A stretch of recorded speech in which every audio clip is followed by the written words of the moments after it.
ഷേഖിന്റെ ഹളറത്തിലേക്ക് ഒരു കോഴിയെ അറുത്തുകൊണ്ട് ഒരാള് നല്ല മാംസത്തിന്റെ കറിയും അതുപോലെ പത്തിരിയും കൊണ്ടുവരികയാണ്. കൊണ്ടുവന്നിട്ട് ശൈഖുനയുടെ മുന്നിലേക്ക് വെച്ചപ്പോൾ ഇതെന്താണ്? ഇത് നാടൻ കോഴി അറുത്തതും പത്തിരിയുമാണ്. ശൈഖുനക്ക് ഇടക്കിടക്ക് കൊണ്ട കൊടുക്കുന്ന ആളുകളാണ്.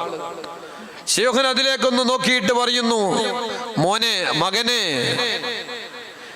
ഇത് അറുത്തതല്ല, ചത്തതാണ്. പടച്ചോനെ, ശൈഖുന അറുത്തത് ഇതാണ്, ഇദ്ദേഹമാണ് അറുത്തത്, വേറെ ആരുമല്ല. എല്ലാം അത് ചത്തതാണ്.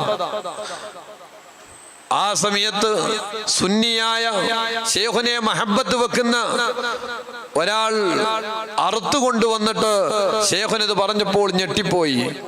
പിന്നെയാണ് ആ അറുത്തതിന്റെ ഷർത്തും ഫർളിലേക്കും